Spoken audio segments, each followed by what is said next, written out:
Just want to say hi, everyone. Thank you so much for joining us today for the second Fashion in the Tea webinar. Firstly, I just want to say a huge welcome to everyone that's new to these webinars, and a welcome back to anyone that attended to the previous one. If you haven't heard of us before, maybe you just found this invite through socials, Facebook, Instagram, etc. Fashion the Free is a platform I created earlier this year to give the real people in the fashion industry a voice to share their stories in the hope that it inspires and educates others, especially other like-minded fashion professionals and students. So if anyone's not aware of it, if you want to check it out after the webinar, we're at fashionandthefree.com. And then just so not to confuse everyone, the webinar series is called Fashion in the Tea. So it's basically a spin-off from the website. And that's basically free webinars that I'm doing every single month with different guests, different fashion professionals in the industry, and we'll be doing different topics each month. So look out for those if you're interested in seeing any more. So first of all, if anyone doesn't know me, I'm Emma. I'm the founder of Fashion and the Free. And I'm also joined today by a very special guest, Katie Guest, who is an associate footwear buyer at Timberland. Katie's at the Timberland in the USA, because I know they've got headquarters in Europe as well. So before we just start kicking off, I just want to mention that for everyone listening, aside from myself, Katie, you're all on mute and videos are taken away, just so everyone can hear us clearly without any other background noise and distractions. So if you want to talk to us at all and ask any questions, please feel free to type away in the chat and we'll respond as we go. So I'm just going to introduce ourselves a little bit more in detail. Firstly, just want to say I'm so excited Katie's able to join us today. She recently wrote an absolutely fantastic article for us in Fashion the Free. I think it was last month, or maybe it was the month before. I'm like losing track of the time right now. And she had basically a guide to being a top fashion buyer, which is what really inspired me to do this webinar with her, because I just think she has so much knowledge that I think is just so useful to so many different people. And yeah, so I'm really excited she's doing this with us. Katie's based on the East Coast. She's been at Timberland for over 5 years now. And I'm going to get her to tell us a little bit more about her background shortly. And then from my side, my background's in design. I've been in the design industry for over 10 years. I've worked with several high street brands in the UK and the USA, including Debenhams, Primark, Urban Outfitters, just to name a few. And I'm currently based in California, but as you can tell by my voice, I'm from the UK. And then as mentioned, I'm also founder of Fashion the Free. Yeah, and as I said, check out the website afterwards if you want to read any articles. So Katie, I would love for us to get into this and talk about a little bit about your background as a buyer, like where you studied, like how you even got into this field in fashion, and where you've also worked previously to Timberland. Yeah.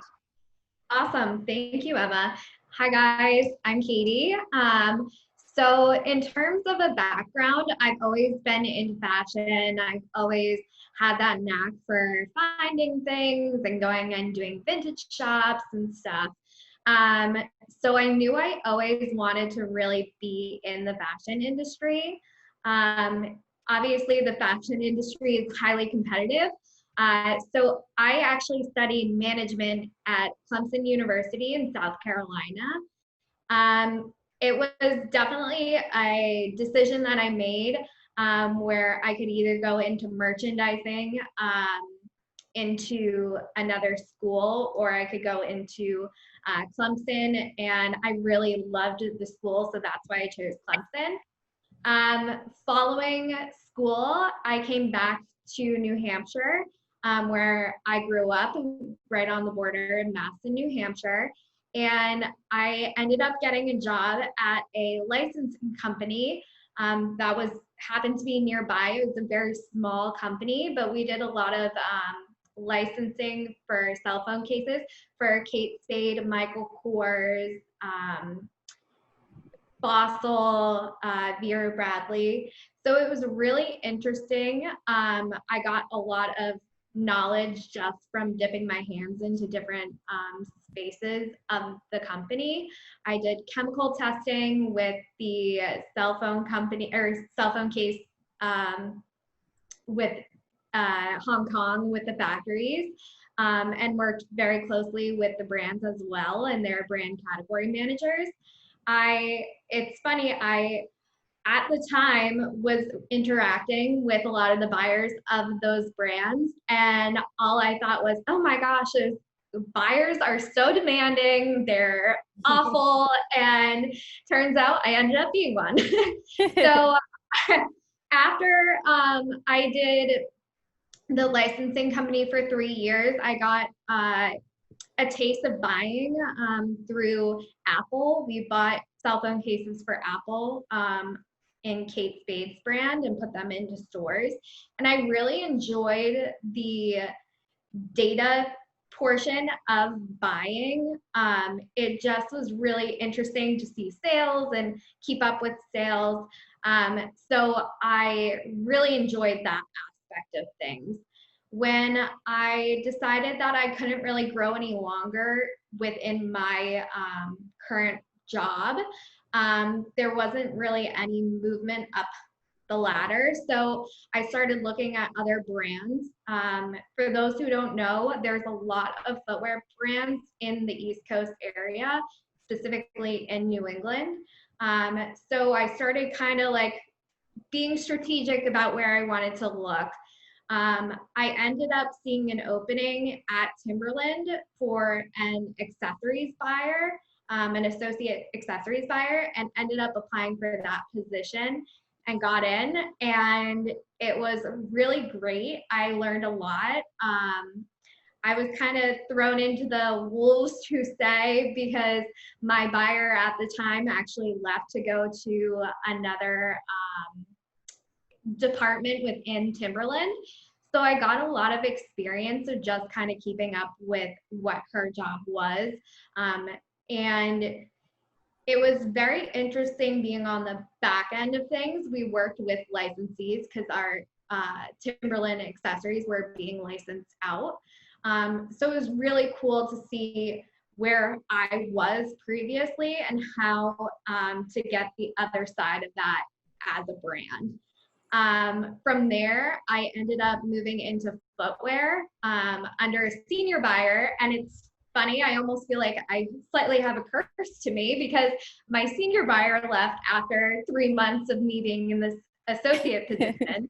So I've actually taken on the role and a lot of responsibilities of the senior buyer as an associate. So obviously with COVID, it's kind of crazy. But yeah, so that's kind of my background of where I came from. Yeah. That's awesome. Yeah. And it's like, I think that kind of brings me on to like our first like main discussion point as well.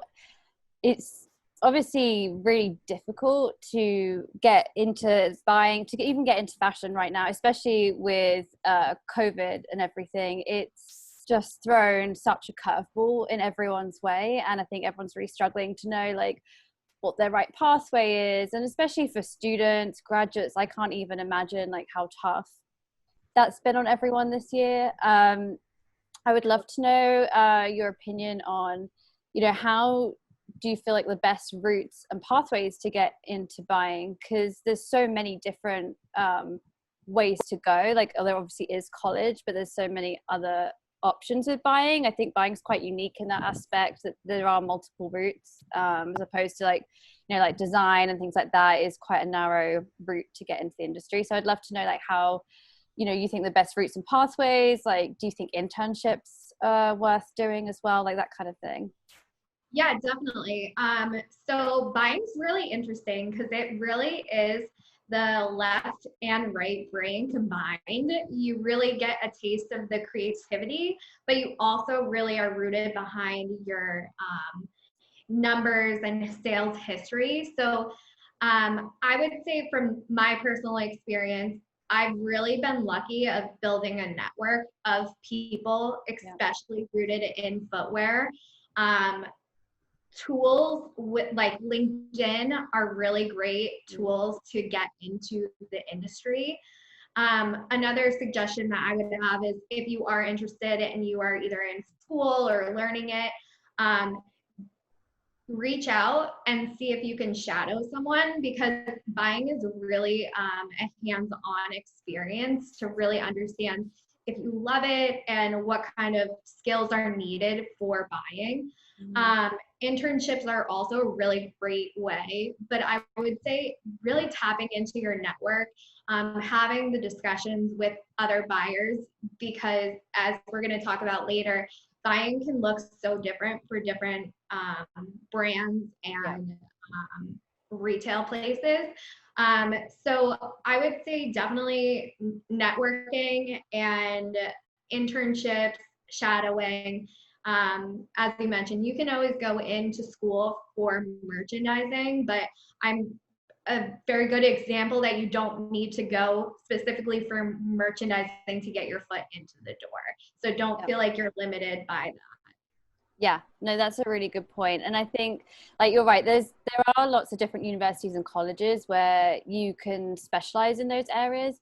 But equally, you know, I've known people that have worked their way up from working on a shop floor in retail to climbing their way up to become a buyer for their headquarters. So there's definitely like those routes to go. I know I had friends at university that did the fashion design course with me that ultimately ended up going into buying. And in some ways, like, that only benefited them because they're very creative buyers, which is amazing. And I definitely feel like the industry, you know, could do with more of those as well. So there's just so many different ways. I don't think there's necessarily a wrong or a right way, but I think it's good to know for anyone that's interested that there are quite a variety of different options. I mean, people can even fall into buying. I mean, I know when I graduated, I wanted to be a designer, but I was like, oh, I just need a job. I mean, there's sure lots of people doing right now, you know, just really needed a job in the industry.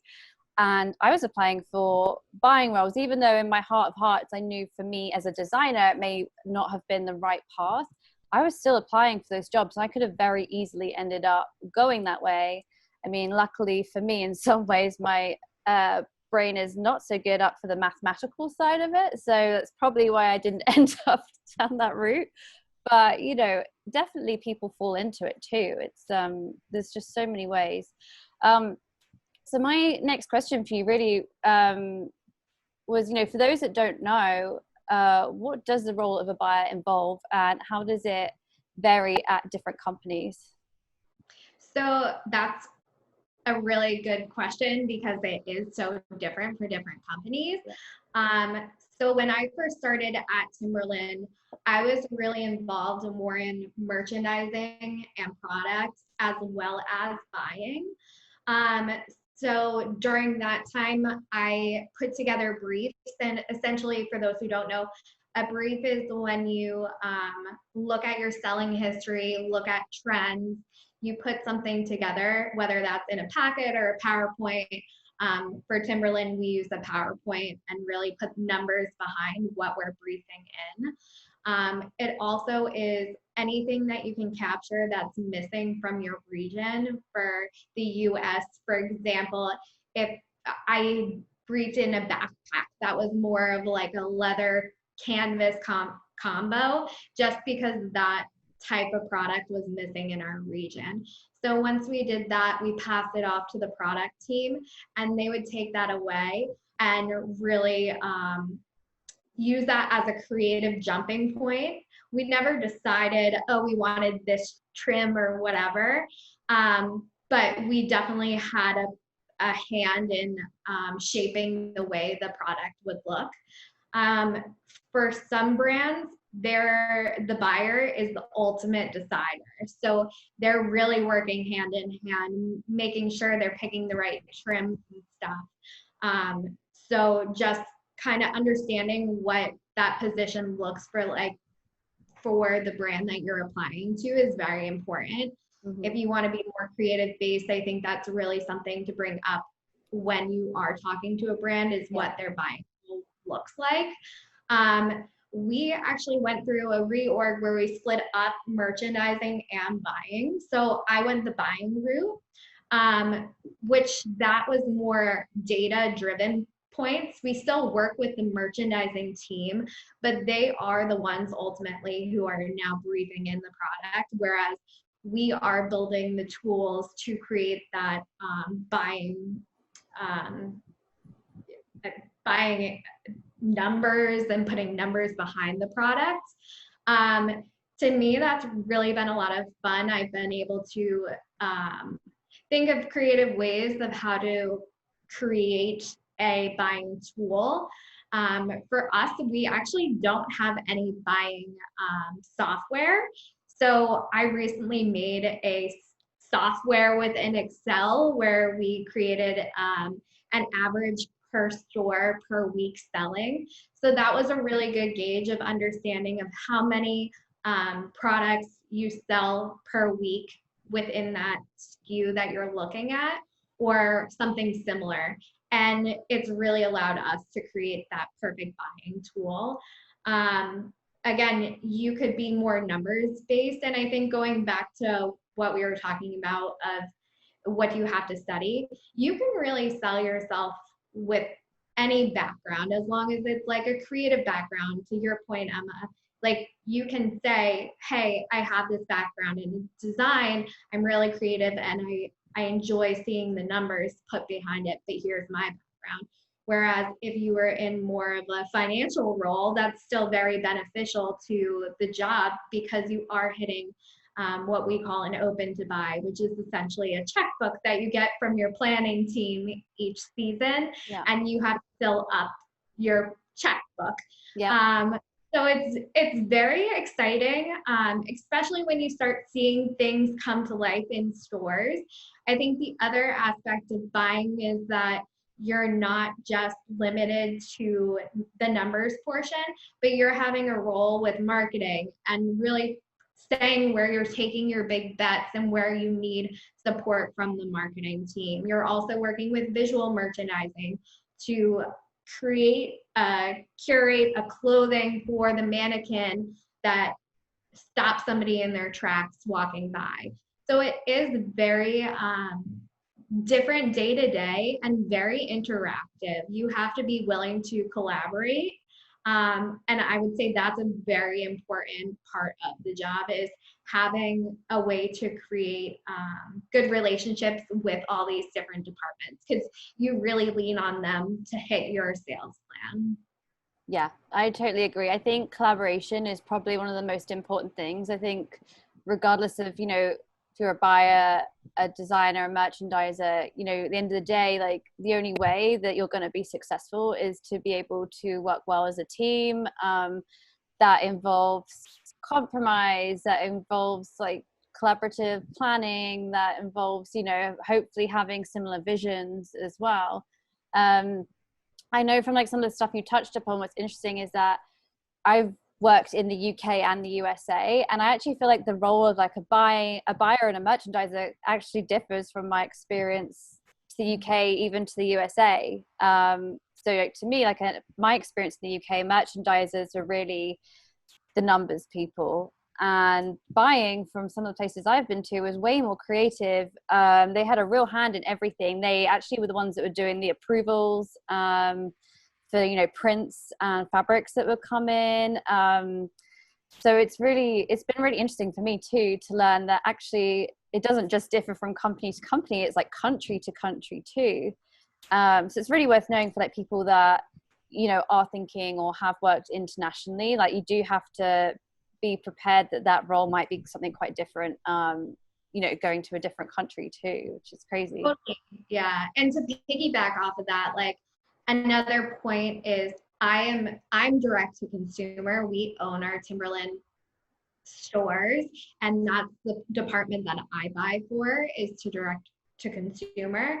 So it does look different in terms of buying when you're a wholesaler versus a buyer for a specific brand. So I think that not only to throw a wrench in there, but buying also looks different depending on, are you e-com only, are you brick and mortar? So it's a very cool and interesting process because it's so different for each company. Yeah, and I think to just spin off of that too is that I think that means then really as a buyer you have to be very adaptable, because you know you might be very comfortable in a role in a certain company and then you decide to go to another company and that role could look so different. And I think it's just, you know, being ready for change and to be adaptable. That company just might work completely differently, but it's only a good thing, because I think it will help develop skills and help you become like a more like well-rounded buyer. And then the other thing to add to that as well, just, you know, as I said, different companies, and you mentioned this too, the buyer can have a very, very creative role. Like I've worked places where really as a designer, all I was really doing in terms of my role was mainly as a trend forecaster, because the buyer was actually the one that really led like what the ranges were going to be and worked with our suppliers, like our external suppliers, on like building the collections. So us as designers were really like there to just be like, hey, these are the trends, now run with it. And they would be the ones that would select like what they wanted to put into work and what they were inspired by. So, you know, really can change so much. So I'd love to chat to you about, I mean, we've kind of covered this a little bit too with what you were just saying, but, you know, just chat about different like fashion industry roles and like how other roles within the fashion industry interact with the buyer. As I said, like as a designer, I've personally worked really closely with my buying team. The relationship has kind of like differed from company to company. Again, as I said, just depending on whether it's a buying led company or not, which always affects the dynamic. And you know, different buying roles will have different dominance in making decisions. So some, it really is like the buyer has the final word or final say, and in others it's, you know, more design led. So it really does change. And I think Katie covered like a really important thing about like it will change from like being a large corporate company to like maybe a wholesale business will totally change the way you work. So I think it'd be really like interesting to know like all the different people that you work with day to day, like all the different roles that you would interact with on an average week as a buyer. Yeah, totally. So day to day, like I said, is really different, which is why I really love buying. I think it keeps it exciting. I don't want to say there's problems every day or anything, but like you definitely think quick and you have to be, to your point, adaptable and flexible. Just because something might be late and you have to work with the operations team to understand when your product's coming in. For us, we have a line close process where we walk through and really the products presented out to us, and we go through and pick the product based on sales trend. We put together where our top buys are, where our top revenue was for the previous season, to really make sure things go and are covered off on. So I would say for that, we're really working very closely with the product managers of the product. They're presenting the product range, and they also are kind of giving us the story behind the creative. Another person we work with during that time is marketing, where they explain what the feel of the season is and how they're going to bring that to life. From there, we have our go-to-market process, and this is really more where we start getting in the weeds of things. So during these go-to-market meetings, we meet with marketing and go through where big buys are, where we're really pushing for the season. We map out a calendar of what is the big focus by month for those stores. What should we tell the associates to really drive home when somebody's coming into the store? It's really interesting from being a consumer and then going into the fashion industry, because you don't realize how calculated everything really is. We work with visual merchandising to really understand what we're putting on wall 1, what we're putting on wall 2, what the front and forward is. It really depends on the brand too. I know that some brands aren't as calculated as we are. But we really lay out everything and really work with the visual merchandiser to bring the product to life. We also work with our allocation team to come up with a strategy of how we're best maximizing our inventory for stores and what that looks like. You know, if we see that a store is really doing well in hiking and hikers, we might have to readjust where we're placing our inventory and what stores are being given that product. The other thing that we do is we have to work with the store operations teams. They are the people who are in the front and forward of being right in front of the consumer. So we need our story and our buy for the season to really have the associate understand what we're really trying to do and what we're driving, because they're going to be the ones who are out there pushing the sales. So it's really important we do that and work with them. We work very closely with our district managers to really push what product we want and what they need to focus on.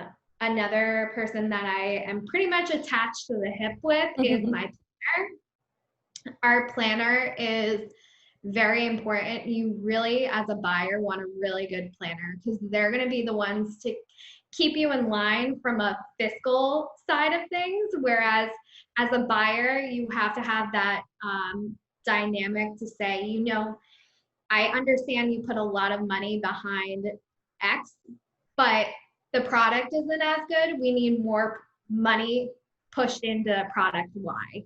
So it's very almost like a marriage between the planner and the buyer, just because you are constantly making sure you're hitting your inventory targets, you're hitting your open to buy targets, that you're not overbuying, that you're not underbuying, especially when you are being graded, for lack of a better word, against your revenue target.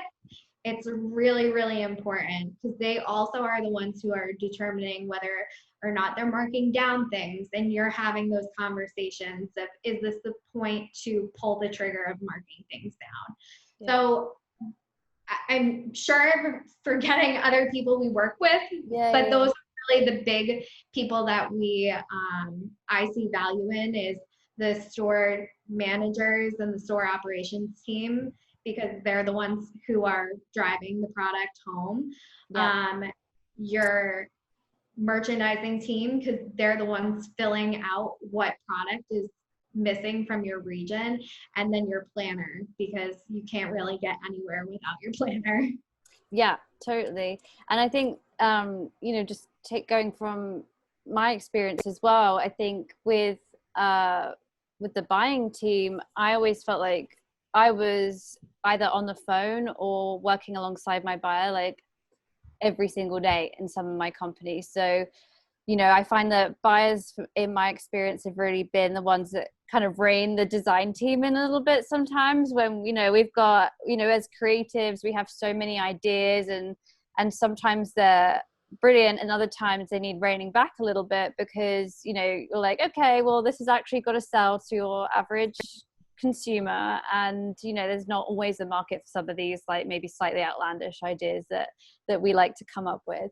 So I think that relationship to me has always been like incredibly important, and I think it's about having a good balance as well. I think a good buyer to me is someone that is open to newness, as well as, you know, making sure that you're still delivering like that core, like key product. So you're hitting everyone, then you're hitting like your core customer range, but then you're also like enticing potentially new customers with something like a bit more exciting, and you're creating exciting social posts and all the other stuff that just needs to create that story and that footfall, really, you know, to get people interested.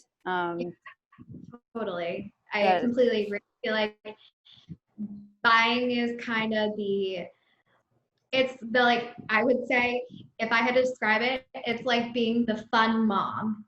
You're fun, You like to do it, but you also have that, here's my responsibilities. So you know when to toe the line. So Yeah. that's how I would describe it.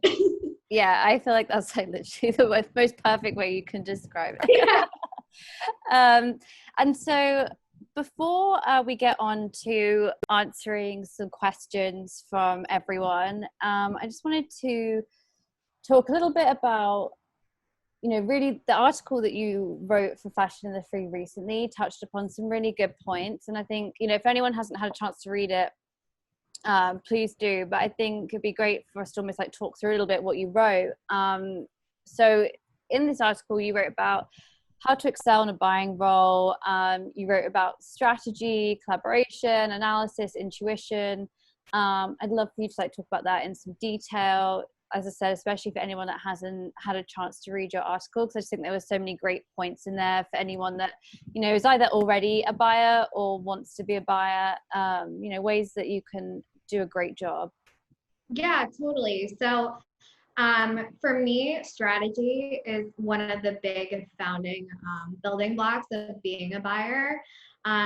Whether you're starting out your own company or whether you're being onboarded to a new brand or a new company, I think understanding the strategy behind who your target consumer is, and keeping that almost as your northern star of what you're looking, to make sure that would this consumer buy this product. The other thing kind of off of strategy is the strategy of what your buying strategy is. How are you pushing? For us, we do a lot of boots and we obviously do footwear. Do we start the cold weather process a little bit earlier, since we've been seeing a trend of cold weather coming in a little bit earlier, season over season, and lasting a little bit longer? Mm-hmm. So that is another form of strategy that you really need to think of, and build together. Because without a strategy, your allocation team doesn't really understand what's happening for this season. Your marketing team might be a little bit behind. So as long as you can come up with a strategy that everyone can really drive to, it really helps you maximize your revenue plan and maximize inventory within your within the assortment. Another one that I touched upon was collaboration. I can't drive that home enough. Collaboration, like I said, is just so key.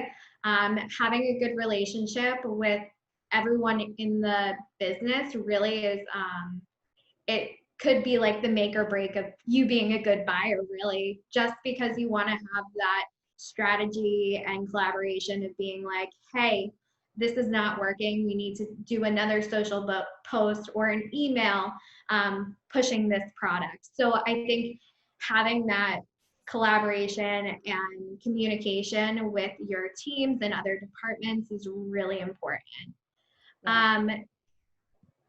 Sorry, I'm bringing up another thing is analysis.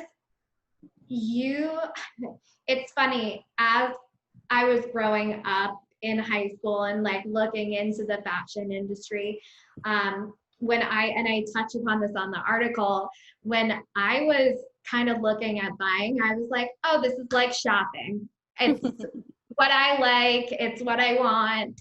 And it's funny, you learn very quickly that you are speaking on behalf of the brand and the consumer, not yourself. So really focusing on what's selling, what's working. It's funny, for Timberland, obviously we have the week boot. Things are very, we usually tend to have the top 10 styles be within the top 10 styles year over year over year. Your consumer knows what they like and they like it year over year. But kind of using those selling tools to understand what you're missing for your assortment. Is there a new opportunity for an all over leather boot? And that's something you can dig into using sales and sales history. So I get very nerdy about numbers just because to me, it's very exciting to see you paint a picture in your head of where you think things should be, and then having data to back that up to say, look, here's what we need and here's why we need it. And the why is really what buyers tend to focus on, and what makes a difference between a designer and a buyer is you have that mentality of bringing in data to support your opportunities.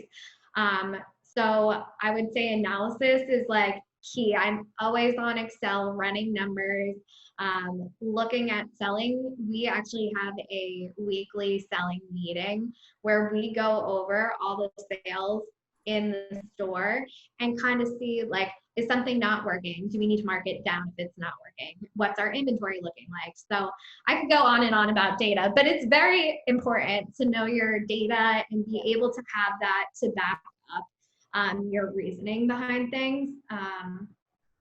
And then the last thing that I touched upon is just kind of having that intuition. That's something you really can't teach. If you have a creative mind and you see trends in the marketplace, that intuition of like knowing your product, knowing your consumer, and being able to say, we're going to take a gamble on this. It might not work out, but at least you've tried it and you've listened to your intuition, and maybe it will bring new understanding and new data points to make you smarter for the future. So I would say intuition is really something that is important. And I think that the design team does a good job too of kind of building that intuition of saying, this is really something we feel very good about and where we want to push. And obviously, sometimes your intuition goes the opposite way and says, it looks very fashion forward, it's great, but from our point of view and our consumer and what we've been seeing in the marketplace based on numbers, it's just not going to work out. So kind of having, again, that collaboration between other departments. So yeah, I think that to me, those key attributes are really important to the buying role. Yeah, I completely agree. And for anyone that wants to read that article of Katie's, I actually just was requested to put the link in anyway. So I just added the link in there for anyone if you want to read it afterwards as well, because she's some really good points in there. So that brings us on nicely to answering some of these questions. So if I read some of these out, Katie, and then some of these are for both of us, some are directed at you. So the first one we have says, great points, Emma and Katie. What would be your advice for someone who already has some experience in merch and sourcing in one part of the world, but wants to move into buying in another part of the world? Which is really interesting. It kind of touches upon a little bit what we were saying earlier, is that, I mean, one thing is just being super adaptable and knowing that you're potentially going to be learning a bunch of new skills going into another role. It's hard to know what that looks like before you go into it. As you know, even in my experience, I had no idea that a design role, and it's a bit different to buying, but I had no idea that a design role could differ so much going from one country to another until I was like in there and doing it. But as I said, just trying to be flexible, adaptable. If you know anyone already in that country as well, just trying to ask around a little bit as to like their practices, making sure you're super clued up on, you know, different software that could be used, you know, making sure there's so many different articles on LinkedIn, I feel as well, that like talk about how different brands work. Everyone's like starting to be a bit more transparent and a bit more honest about their ways of working. So if there's like brands in particular, it's like just trying to really have a thorough look, detailed look on their website and LinkedIn to see if you can get a feel or a vibe for like what that role could look like. And obviously even just applying for different roles in different countries is sometimes the hardest bit, because there's like a whole separate issue that comes with the application, the visas, moving over, that's a whole separate thing for another day, but that's obviously difficult as well. Is there anything you want to speak to on that about? So I actually don't have the experience of moving to some other place. However, I would say don't sell yourself short. If you have sourcing experience, you have merchandising experience, it's a great new perspective to bring to another country.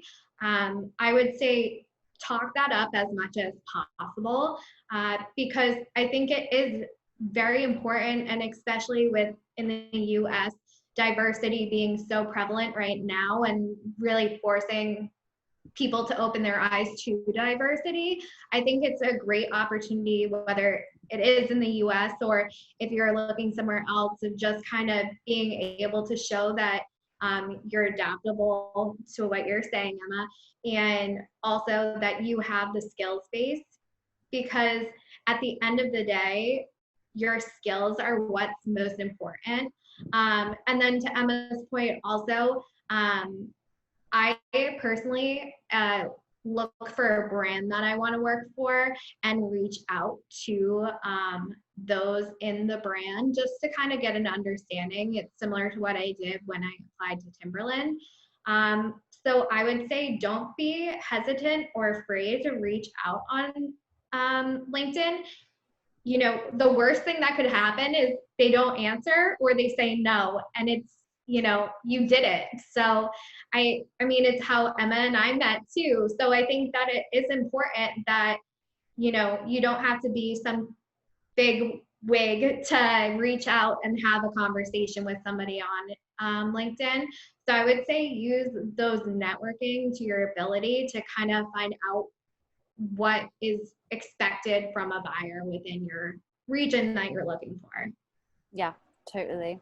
So I really hope that answered the question. Obviously, please feel free to ask any more if we missed anything. So for the other one, we had the next one after this. So question for Katie. You mentioned about making a software tool inside Excel to aid your decision making. Is it used company-wide or only by you and your team? So right now it's actually only used by our team. I think the other part of buying that's really interesting is people kind of have their own way of buying.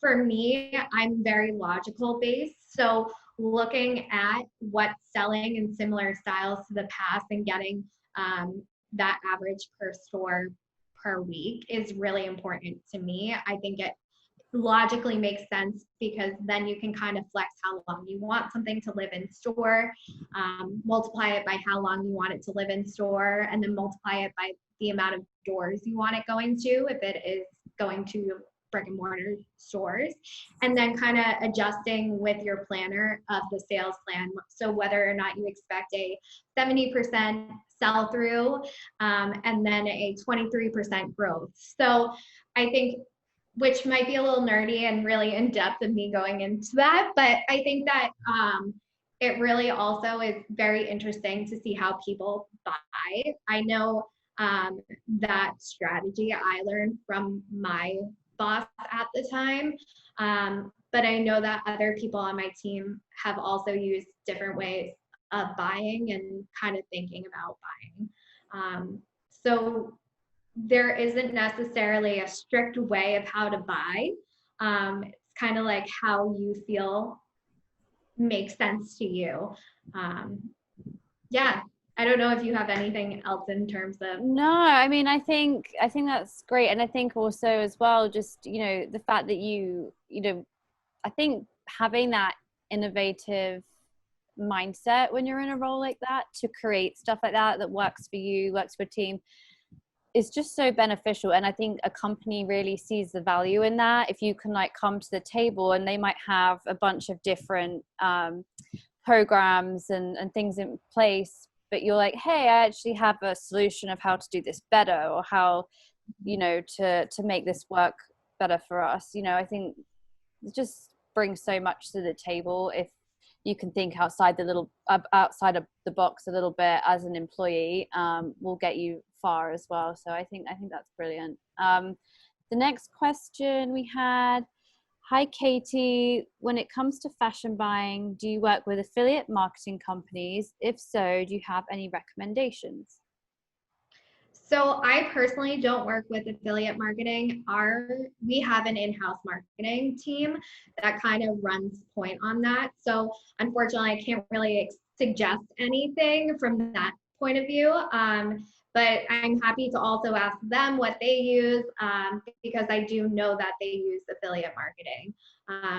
So definitely, if you are curious, I can definitely ask people from my team, because I think that it is a very interesting side of the business, the marketing side. So, like I said, we use an in-house. So, yeah. Yeah, I mean, it's a really good question too, because I think affiliate marketing is just growing and growing. I'm seeing so many, just even from website point of view, with me starting my website, like I've been really noticing all these new platforms popping up, and they're all about affiliate marketing. They all have, it might be a sustainable website, and they have all these different brands they want to feature, with affiliate links and everything. So I'm definitely seeing that side of things growing more and more as a marketing tool as well, for sure. So it's definitely getting popular. But as Katie said, if you want to reach out to her separately, I think Katie was going to give some of her details at the end as well, so she can probably try and ask you for that. We've got another one. Question for Katie. Touching upon your third point, intuition, how much free room do you feel is just for buyers when it comes to experimenting? For example, would you buy 5% experimental new SKUs, or new SKUs would be comfortable for you, or more? So that's a really great question. I think, again, I kind of sound like a broken record, but I think it also depends on the brand that you work for. For Timberland, we're actually more, within the past couple of years that I've been there, we're actually gearing more towards a design-led business. So essentially, we really, I would say we look at selling, obviously, but a lot of it is more innovative styles that we're being asked to support. So I think that intuition is very important, but it also depends on the type of brand. And to your point, like whether it's buyer-led or product-led. For product-led, it does allow more room for innovation and very exciting newness. I know for our business, we really have been growing our core just because it is a tried and true for us. But we do have new type of products that get the hype. I think the biggest thing about newness and creative product is that it does build that kind of aha, this is very cool. The consumer might not buy that product, but it gives them pause to look at the brand because it is so innovative. I would say for myself, when I was in accessories and I was a little bit more buyer-led, I did take chances, I guess, per se, based on trend. So I would probably use maybe like 2 or 3 SKUs over like 15 SKUs for cold weather that I would put into a cool newness category. And it's funny, some of them worked, some of them didn't. I think that that's also the fun part of buying, is you can take those chances and learn from those chances. But I think that also part of intuition isn't necessarily just a chance product.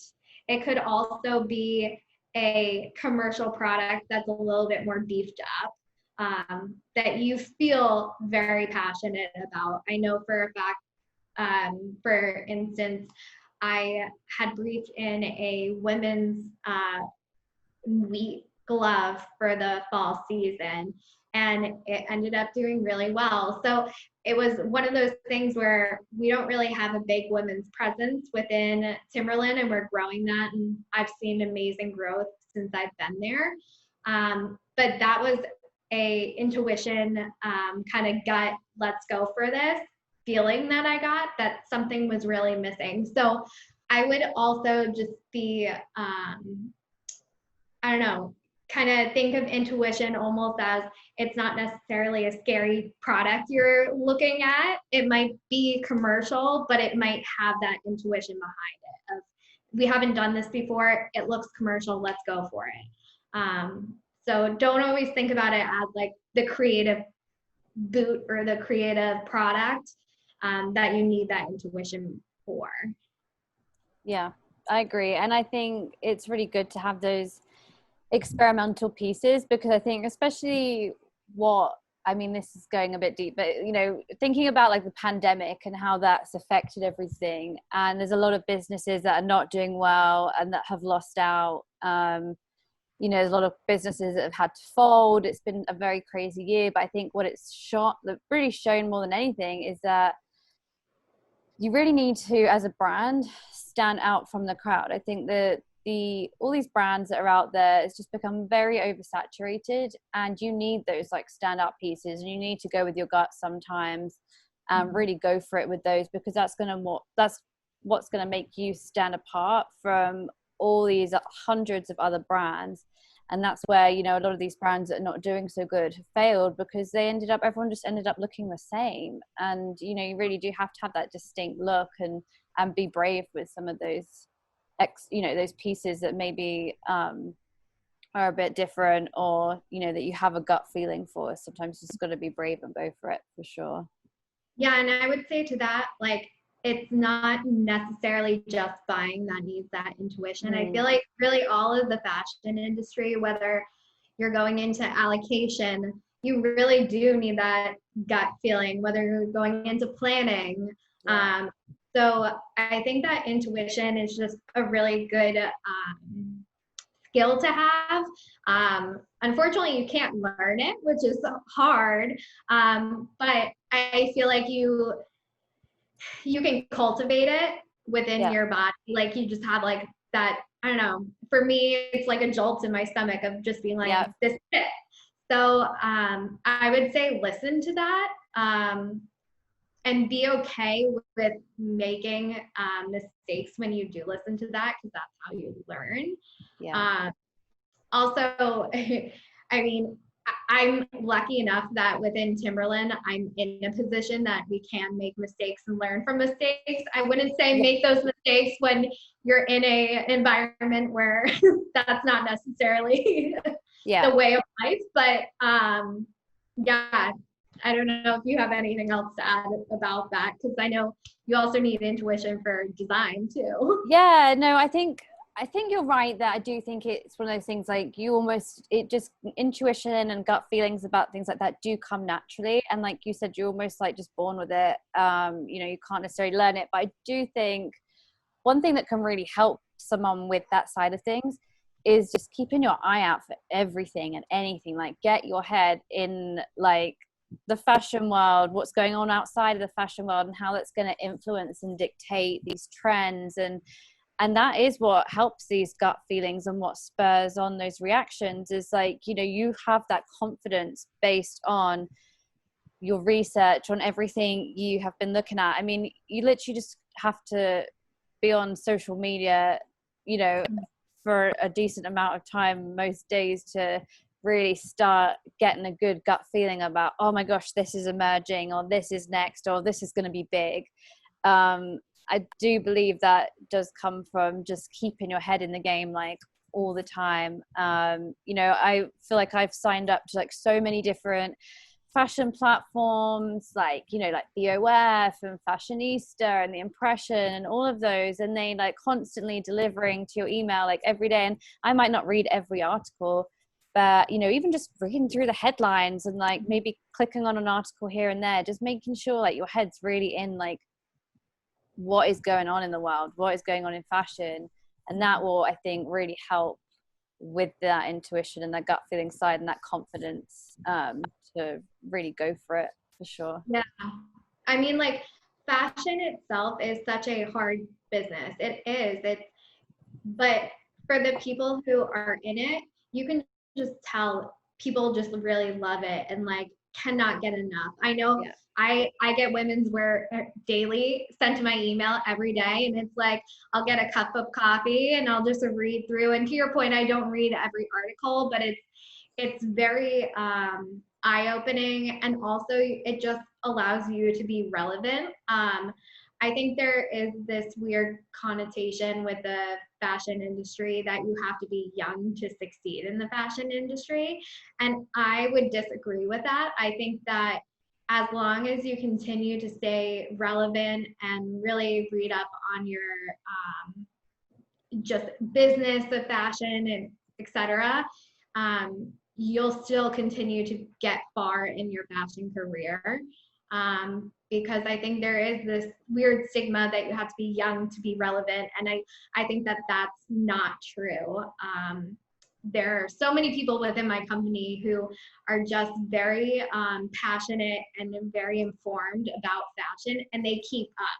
Yeah. So I think it's more about keeping up than it is about being young or being right out of college or etc. So I don't know. Yeah. And there's ways to keep on top of it too. Cause, you know, even like I'm in my 30s and I, you know, already feel like with Gen Zers, like there's so many things. I'm like, oh God, they're doing this now. And there's like so many, like, it's so funny because they're not crazy different in age, but it's a big enough age gap that they're going through different things. There's different trends emerging with them. And you can totally keep up on that if that's part of your customer range. Like if that's your customer base, like it's very easy with, you know, just looking on, you know, what are they doing on TikTok? What's everyone doing on Insta? It's just so easy to like keep up to date with what all these different generations are doing, what they're looking at now with, you know, the internet and social media. So it's easy to keep up to date like that. There was just one last question, which we'll answer before we sign off. So we have kind of mentioned this a little bit, but it's a really interesting question about talking in the context of the pandemic, like the next 2 seasons. Would you stick more to like core or new designs? They said they feel sticking to core is too risky for outerwear formal wear, but diversifying helps.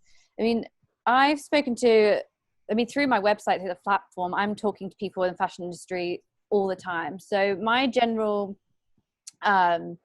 and I'm sure like Katie could kind of add to this as well, but my general like feedback and information I'm getting from everyone is there's almost going to be like 2 complete opposite trends here. You're going to have one side of the spectrum is like, it's still going to be very much like cozy homeware, especially as we're getting into winter, early next year. Like none of us know how things are going to develop with this pandemic. We don't know if, hey, they're going to have a vaccine by the end of the year and it's going to work and we're all going to be great and go back to our normal lives, or if this could be throughout the whole of 2021 too, and we're going to be in this back and forth of, oh, we're on lockdown, oh, we're not, oh wait, you can go to this country, wait, no, you're not allowed. Like we could be going through all that again next year. We could all be wearing masks still next year. Who knows? But what I'm getting from different people that are in the industry, that are in trend forecasting, is that you've got 2 separate things: more of a core base, a homeware like loungy, comfy trend, and then you've almost got the complete opposite spectrum where you've got this maximalist trend of like the people that are able to go out and get back to normal and have their lives back to normal, and they're just going for it. Like they haven't been able to wear their favorite dress for months, or they want to splash out on a new exciting outfit that's going to make them feel them again. And I think there's those 2 almost polar opposite trends that are going to influence things. But I do think it's really important that I'm seeing more than ever, and I think because of the pandemic it's sped this up, that like brands being transparent and really seeing their customers as a community of people that, and having that like human feel, that human response to the brand, making everyone feel like they're part of that brand, they're part of that community, showing the diversity within that brand, showing that they have ethical practices, that their workers are getting paid a fair wage. All these different things really are starting to matter more than ever to consumers. And I think those are the brands that are going to do well, and the ones that aren't afraid to stand for their like individual aesthetic, like rather than copying, obviously you have your catwalk trends, your runway trends, everyone's like, oh my gosh, we've got to do puff sleeves because like that's what all the catwalks doing. That's great, but like, how as that brand are you going to make it individual, unique, so someone's like, oh my gosh, I love this brand? And that's, like I said earlier, the problem was, and why a lot of brands have fallen flat on their faces, is because everyone looked the same in the end. We're all looking at WGSN, we're all looking at the same brands to be inspired by, and then we all end up looking the same, and you're not going to get those individual customers really gravitating towards you if you look like the next guy, and then all the differences is that price and you're undercutting the next person. Oh, I'm not even going to go into that. It's like a whole separate thing, and I can rant about that for ages, but that's how things really should be going forward. It's not even just about the product anymore. It's about that community that brand is building out. I completely agree. Sorry, you carry, yeah. No, I completely agree. I know that the world is obviously a weird place right now and just kind of changing. I think that you'll also see from a more of an operations side, there will be some nervousness to buying new inventory just because people don't know what the brick and mortar world looks like right now. Our store's going to be open. I know that we were running into situations where it's like, do we cancel some of our big bets because we don't know how it's going to do? So do we just stick with what we know? So I think that it obviously depends on your industry. I can't really speak too much to apparel just because my background has really been in footwear. But I think that just keeping up, I know for Timberland, we've seen a very big trend within hiking just because people are getting outside. And I think to your point, Emma, we're going to start seeing more of a like sustainability being a big key indicator of different brands. And I think that just kind of Gen Z is a very unique compared to millennials. I think millennials kind of got into that fast fashion, and Gen Z is completely the opposite, where it's all about sustainability. You're loyal to a brand.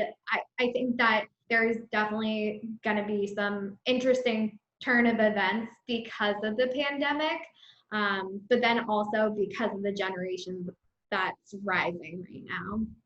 Yeah, I agree. I mean, I think that whole side of things is like almost like a completely different, for another day almost. It's just such a broad topic, but I think you're totally right. I do think the Gen Z generation like will definitely shape the way that brands are interacting with customers, with different trends. I do think there's a big, I mean, you think about millennials, that covers such a huge age range. And I do think there is I do agree that a lot of that was the driving in fast fashion, but I think there's a huge percentage of that like target group that are seeing the light and like, oh, hey, like we messed up, this isn't right. And I am seeing that a lot. So I do think that whole generation will definitely help change things. Yeah.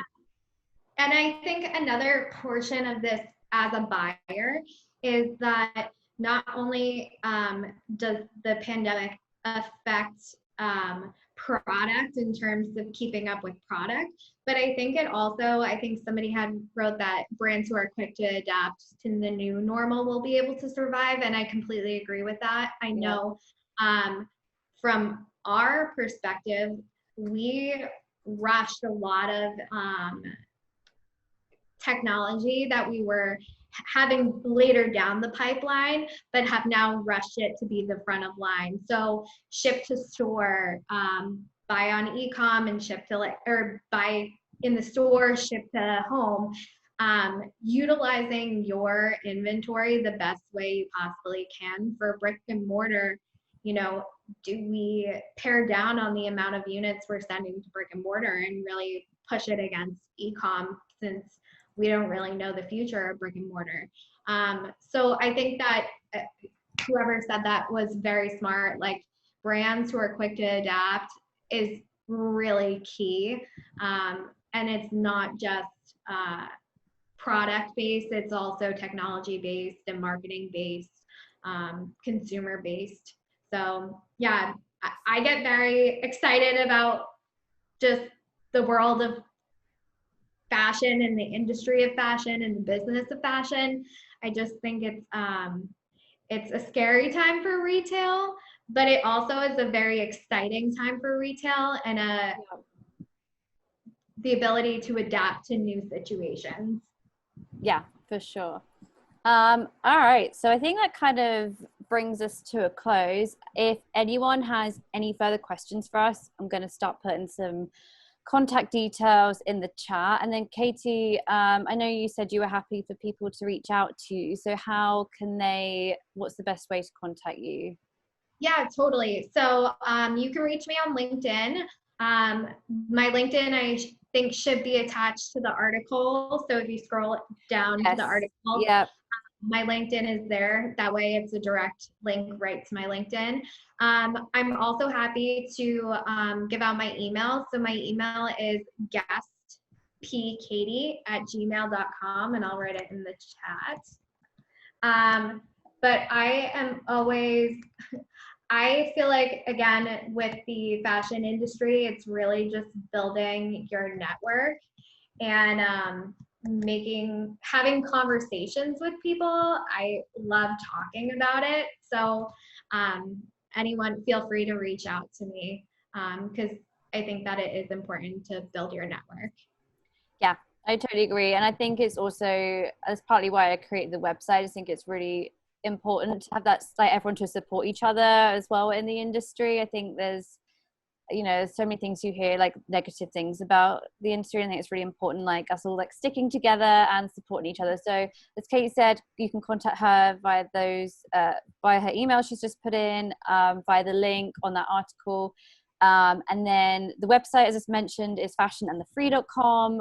Instagram is @fashionandthefree. If you even just want to reach out to me with any feedback on the webinars, any questions you have, any suggestions for another topic for another day, please do not hesitate to reach out to me on Instagram @fashionandthefree.com, and I will totally reply to you as soon as possible.